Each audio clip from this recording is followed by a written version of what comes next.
All right, from the pages of MikeHuckabee.com, a place to make sense of a news cycle that feels more like a washing machine spin cycle these days, let's take another look back at the week that was.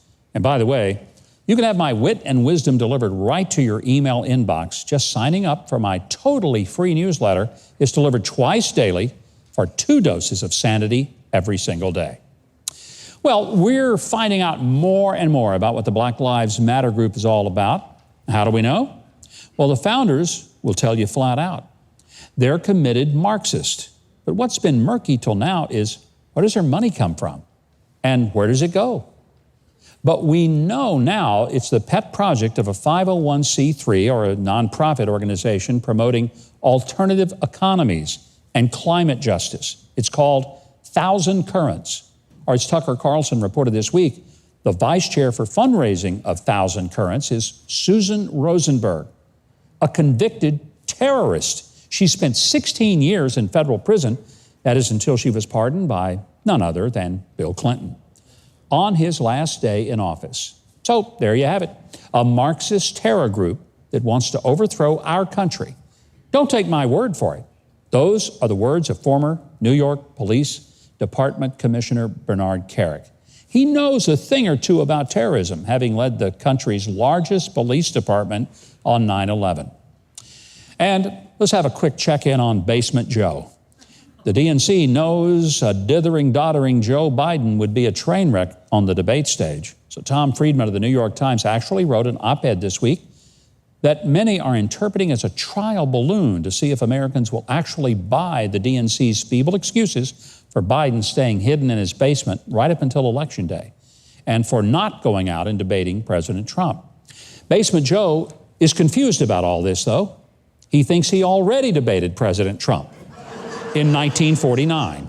So, yeah. Well, from the Twitterverse, where you can follow me at GovMikeHuckabee, comes these moments of madness. This past week, actor Terry Crews stood up for those who have lost family members in America through gun violence on our city's streets. He felt Black Lives Matter should have stood up against these needless shootings, along with continuing the protest against rogue police. Well, news agenda advocate Don Lemon on CNN invited Terry Crews on his CNN show to straighten him out. Here's what he said. The Black Lives Matter movement was started because it was talking about police brutality.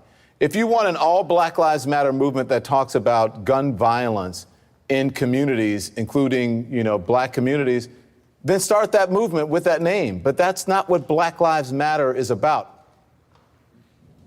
Well, Mr. Lemon, may you one day find the strength of character and compassion to join with Terry Crews and stand for every black life, no matter the threat or where it comes from. I hope you can do that. And we also want to give a shout out to some progressive intellectuals. Yep, you heard me right. Harry Potter creator J.K. Rowling, author Salman Rushdie, and noted libertarian socialist Noam Chomsky and feminist Gloria Steinem are some of the 150 who signed a letter on justice and open debate that was printed in Harper's this week. They say they support a needed reckoning on racial justice, but believe it's fueled the sifting of open debate. The letter denounces public shaming and ostracism and a binding moral certainty.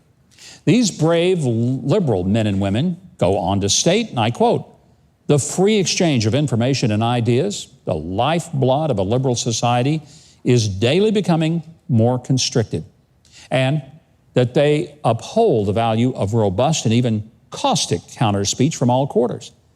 In the end, what they're calling for is something we used to call freedom of speech and an end to swift and severe retribution in response to perceived transgressions of speech and thought. They believe the cancel culture is causing creative people to avert from taking risk in their work for fear of losing their livelihood. Well, I never thought I'd say this in my lifetime, but I'm right there with you, Noam and Gloria, because if we don't stand together for the First Amendment and your right to say what I don't agree with and vice versa, the beginning of the end of the great American experiment is here. And finally, as we continue to respect the calls of American protesters for fairness and justice in the prosecution of George Floyd's murder, there are others who have tried to appropriate this moment for anarchy and destruction of our government. That's why it's very valuable for us to revisit the words of a great civil rights activist and the first African-American congresswoman from the South, Barbara Jordan. She said, and I quote, "My faith in the Constitution is whole, it's complete, it's total. I'm not going to sit here and be an idle spectator to the diminution, the subversion, the destruction of the Constitution.